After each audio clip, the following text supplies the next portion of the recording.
તો ગાઈઝ અમે તૈયાર થઈ ગયા છીએ રાણીટૂંગ જવા માટે અને હવે બસ થોડાક સમયમાં અમે નીકળી જઈશું. તો તમે મારા વિડીયોમાં બની રહો. આ છે અમારી સવારી અને અમે આના ઉપર જ રાણીટૂંગ જવાના છીએ. અમે હવે દાંતીવાડા પહોંચવા આવ્યા છીએ. તમે જોઈ શકો છો અમે પુલ ઉપર છીએ અને આજુબાજુ નદી છે, મોટા મોટા પથ્થર છે. નદીમાં પાણી નથી કારણ કે હજુ પાણી છોડવામાં આવ્યું નથી. અને આ સાઈડ એક દાંતીવાડાનો ડેમ છે જે તમે જોઈ શકો છો. અમે રાણીટૂંગ જવાના રસ્તા પર આવી ગયા છીએ. તમે દેખી રહ્યા છો જે સામે મોટો પર્વત દેખાય છે ને, ત્યાં આપણે જવાનું છે. ત્યાં જે મહાકાળી માતાનું મંદિર આવેલું છે પર્વત પર, અને ત્યાં જ અમારે જવાનું છે. તેથી અમે આ રસ્તો માટેડો હોવાથી સંભાળીને જઈ રહ્યા છીએ. એક્ટિવામાં બેઠા બેઠા વાતો કરતાં કરતાં અમે મજાક કરતાં જઈ રહ્યા છીએ રાણીટૂંગ. અમે રાણીટૂંગ પહોંચી ગયા છીએ. તમે જોઈ રહ્યા છો અહીંયા ખૂબ સારી ગાડીઓ પાર્ક થયેલી છે. તો મિત્રો અમે હવે અમારી ગાડી પાર્ક કરીને ધીમે ધીમે આગળ વધી રહ્યા છીએ. અહીંયા બોર્ડ ઉપર 365 પગથિયાં લખેલા છે અને હવે અમારે 365 પગથિયાં ચડવાના છે. હવે અમે પગથિયાં ચડવાનું સ્ટાર્ટ કરી નાખ્યું છે અને પગથિયાં એટલા બધા હતા કે હું પગથિયાં ચડતા થાકી ગયો, પણ તો એ ધીમે ધીમે હું ચડી ગયો. હવે અમે મંદિરે પહોંચી ગયા છીએ અને જે તમે સામાન્ય વ્હાઇટ મંદિર દેખાય છે એ મહાકાળી માતાનું મંદિર છે. અને હવે અમે અંદર પ્રવેશ કરી રહ્યા છીએ. તો ચપ્પલ તો બહાર ઉતારવા જ પડે, તેથી અમે અમારા બૂટ ચપ્પલ બહાર ઉતાર્યા અને અંદર ગયા.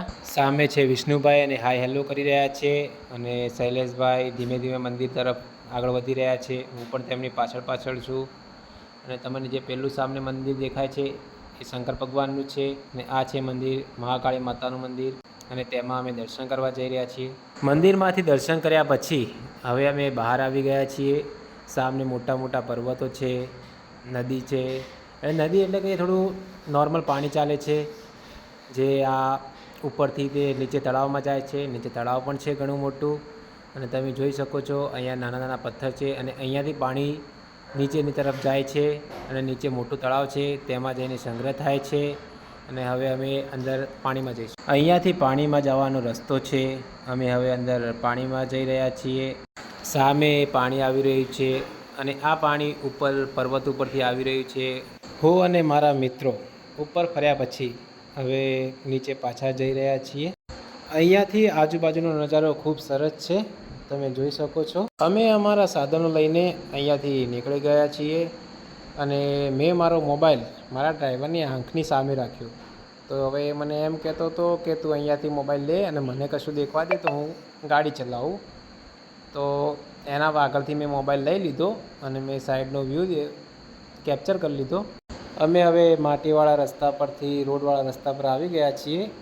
અમે પાછા દાંતીવાડા આવી ગયા છીએ અને આ છે દાંતીવાડાનો BSF કેમ્પ, જ્યાં BSFના જવાનો રહે છે. તો આપણે એક ફેરા તેમના માટે કહી દઈએ ભારત માતા કી જય. તો મિત્રો હું મારો વ્લોગ અહીંયા પૂરો કરું છું. તમને જો વ્લોગ જોવામાં મજા આવી હોય તો વિડીયોને લાઈક કરો, શેર કરો અને ચેનલને સબસ્ક્રાઈબ કરો. અને હું આવા જ ફરીથી અવારનવાર જગ્યાના વ્લોગ લાવતો રહીશ. તો સબસ્ક્રાઈબ પ્લીઝ.